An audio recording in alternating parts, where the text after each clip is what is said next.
We'll have 2 minutes, 3 minutes to pray.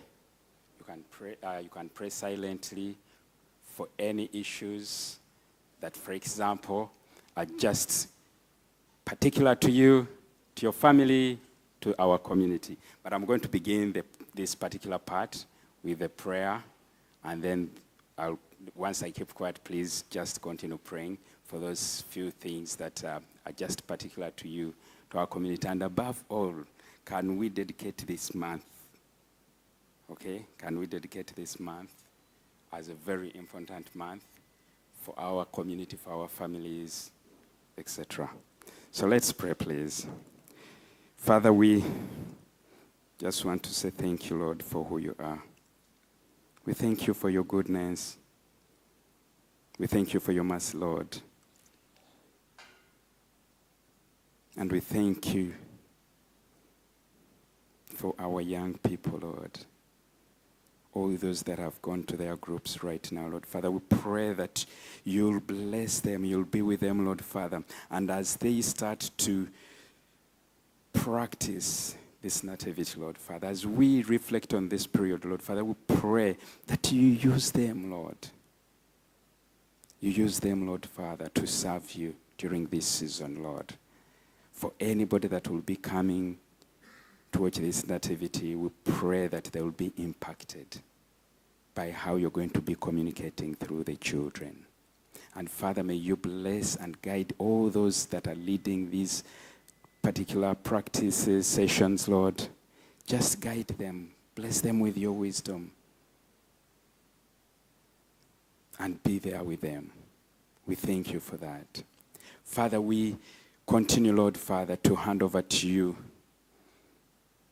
each and everybody here right now. Father, we know that you see us, Lord. Father, there are things that we are even not able to say. But Father, we know that you know each and every aspect of our lives, Lord. So Father, we pray for those that are not well, Lord Father. We just want to pray for your healing hand.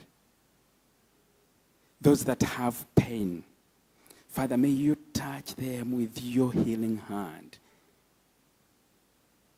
Those that are suffering with anxiety, Lord, we pray, Lord Father, you heal them.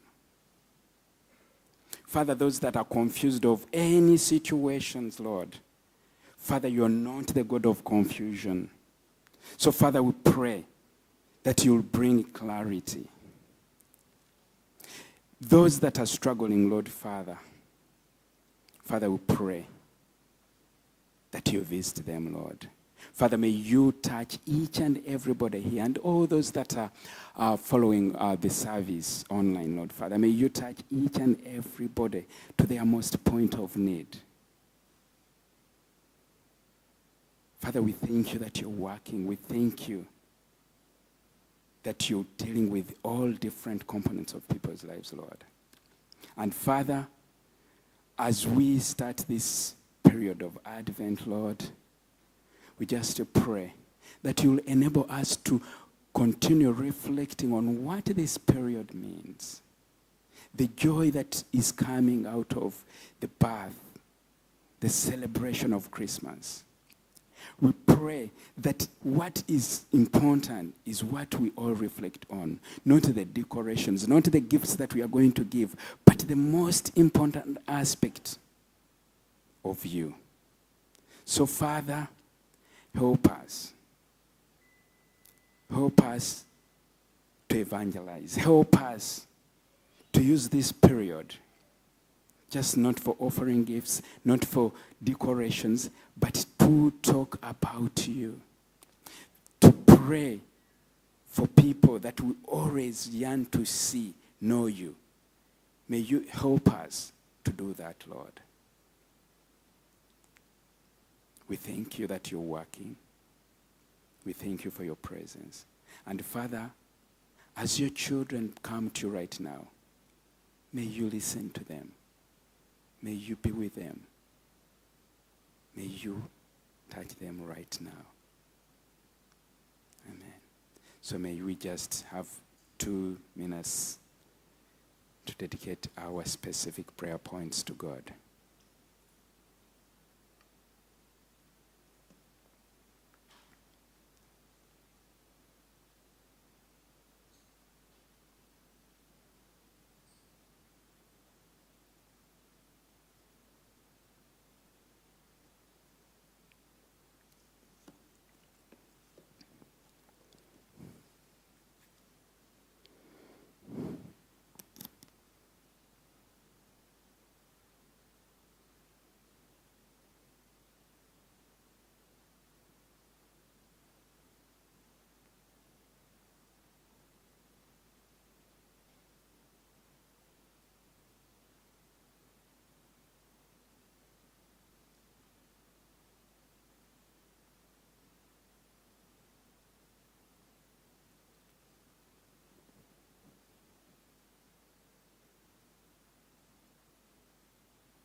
In Jesus' name we've prayed.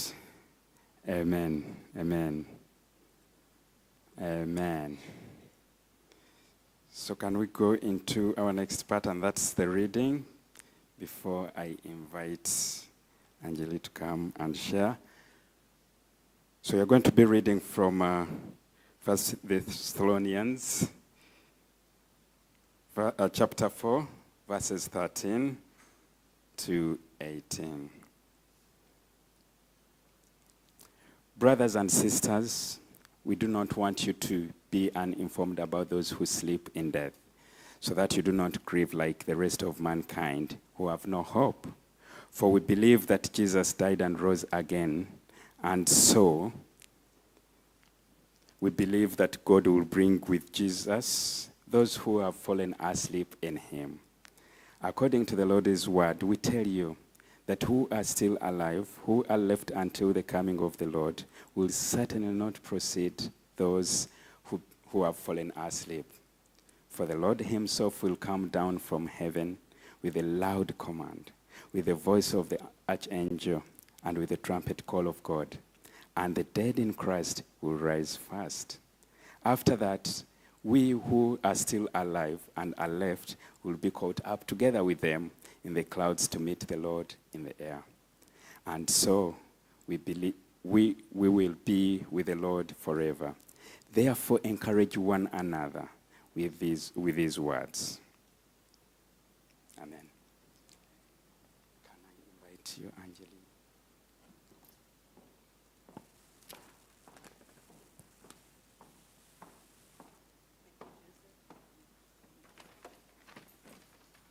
Let me pray for you.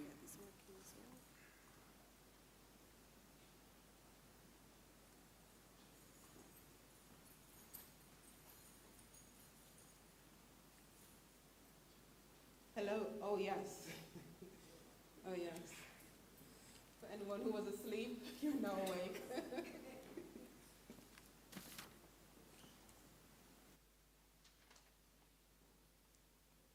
Father, we just want to thank you for your servant, Lord. We thank you that she's here, Lord Father, to serve you. So, Father, we pray that each and every word that comes from her, Lord Father, will be guided by you. We thank you for the time you've given her to prepare this service. May you bless her, Lord Father, and we pray that she speaks to us. In Jesus' name we've prayed. Amen. Amen. Thank you. Thank you, Joseph.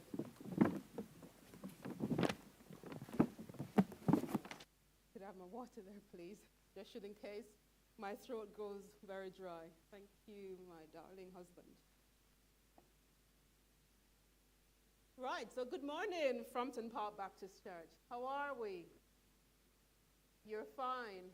Well, it's good to see you. It's good to meet you. And it's good to be here to share with you the word that the Lord has laid on my heart that I believe will be of benefit and of comfort to you and to me and to all of us this morning. Amen? Amen.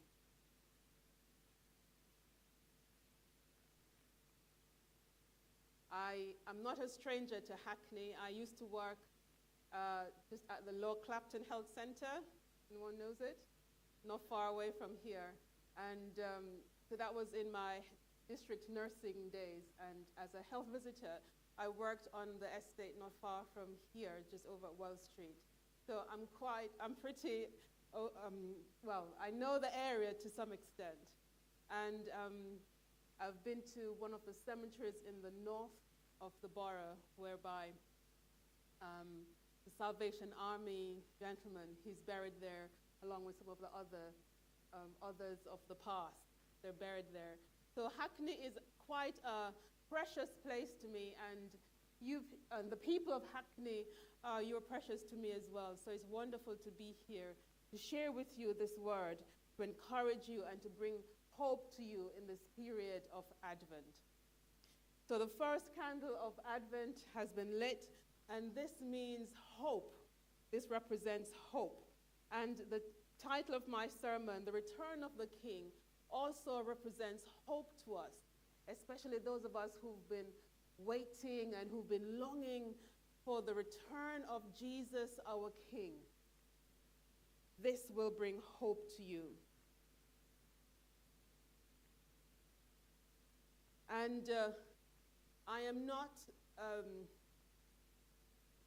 in knowledge that this period of Christmas, or this beginning of the Advent period of Christmas, isn't a happy and hunky-dory time for all of us, because it reminds us of pain and of hurt, especially as we might have experienced a recent bereavement, or even as we think of loved ones who have died during this period, or have died and are not able to be with us and to celebrate the joys of this period. So it's a bittersweet period for you and for me as well, and also for the Christians in Thessalonica, the Thessalonian Christians. They too were experiencing a period of anxiety, a period where they had lost a bit of hope because their loved ones, some of their loved ones had died. And they were always told about the parousia, the second coming of Jesus.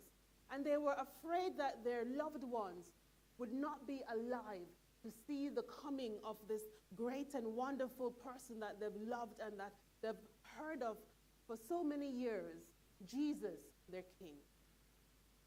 So here in the letter, Paul the Apostle was writing to them to comfort them, to encourage their hearts, to remind them that they still have hope, that they still have hope in this man Jesus, because when he returns as King, as the King of Kings, he will comfort their hearts as he brings with him all their loved ones who are dying. So he wrote to them, and he told them that he would not leave them uninformed. That's the word that's used in the first verse of the passage. That he would not leave them uninformed. Because when it comes on to grief, and when it comes on to those of us who mourn, we have many questions, don't we? You know, when one of my close friends passed away, she was only in her 40s. And I was like, God, what are you doing? Why? I had questions of why and what just happened. It's like I was hit. Like, they talk about being hit by a big truck going down the motorway. That's how I felt. I was like, God, this is a young girl in the prime of her life. Why? What just happened? How comes, it didn't make any sense to me at the time. And maybe for you, you also might have grieved the loss of your loved ones, and you might have had questions where you ask God, this doesn't make sense to me. What's happening here, God? Please just give me some answers. So you're not alone when you ask those questions. The Christians in Thessalonica, they too were asking questions. What will happen to my loved ones who've died? Will they also see Jesus in his return? And they were worried about it.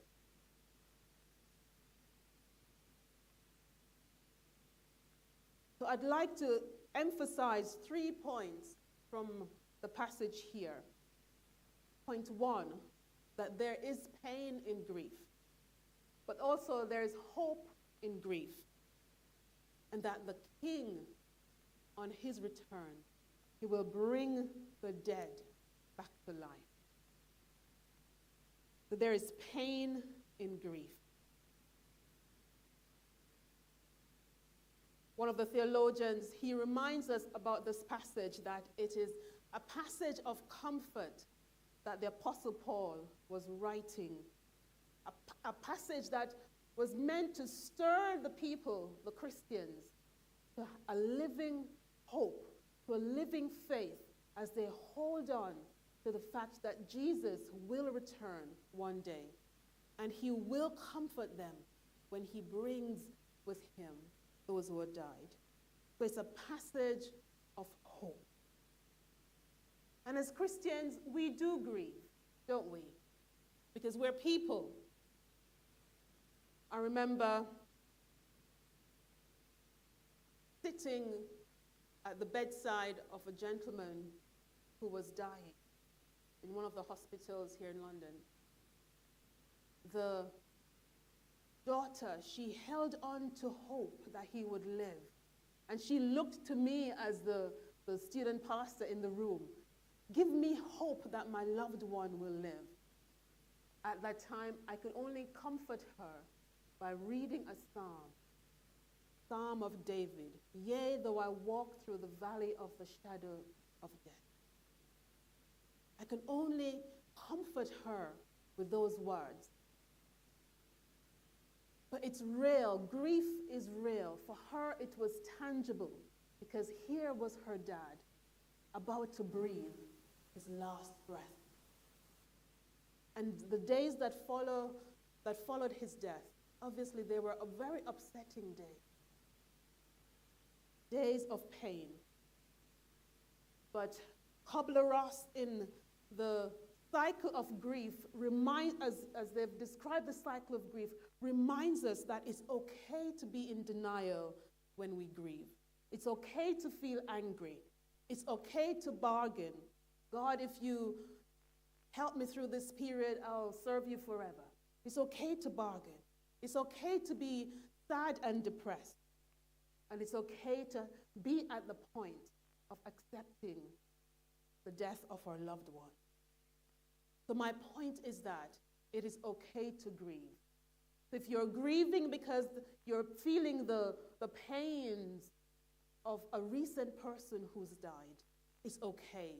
If you're remembering the death of your loved ones who've passed away a while ago, but the season is reminding you and is conjuring up the pains that you felt in the past, because sometimes it takes a while for the pains of grief to be healed.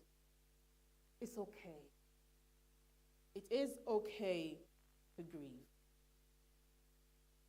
Once I was walking in Hyde Park and I saw a memorial that was created for Liam Payne after he died. And the people, they came and in their solemn grief, they were laying flowers at this area in a way where they were collectively expressing their grief. So we all grieve in different ways. Sometimes we're quiet. We like the stillness. Sometimes we might go for a walk. Sometimes we might, lay flowers and thereabout to mark the way we grieve. And sometimes we might be loud, we might cry, we might shout, and so on. But it's okay. However we choose to grieve, it is okay. Because the main thing, the important thing, is that we allow ourselves time to grieve. Time to go through the period so that one day sunshine will happen where we'll accept the fact that our loved one is no longer with us. So my point is that it is okay to grieve. I once read the book by Reverend Steve Griffith, A Journey Through Grief, or God of the Valley, A Journey Through Grief. He spoke about the fact that after losing his young wife at the age of 36, he thought he was okay until one of his friends gave him the permission to be angry. He was holding it all together. He was a vicar, in charge of a congregation, and he had to do his duties, and he was going about his duties, acting as if everything was in hand, everything was okay. But his close friends obviously saw that it was not okay. And that person said, you can be angry. You can. It's like, that person gave him permission to be angry. And once he was in that period of reflection and he realized that throughout the period when his wife was in hospital and, he thought the doctors would have done X when they did Y and so on and so forth, he let out all the anger that he felt. And when the floodgates of anger, was released, he felt much better about the loss of his young wife. So this might sound sad to many of us, but this is reality. The realities of life are here. And my encouragement to us this morning is to give us the permission to grieve, because it is healing to the soul. And this is what Paul was doing to the Christians in Thessalonica. He was telling them, it is okay. You can grieve. And then he went on in what is called my second point to say that there is hope in grief. There is hope in grief. There is hope in grief. It says in verse 13, but we do not want you to be uninformed, brothers and sisters, about those who have died, so that you may not grieve as those who do not have hope. He was basically telling the Christians here in the passage that there is hope in their time of grief. There is hope in their time of grief. And for us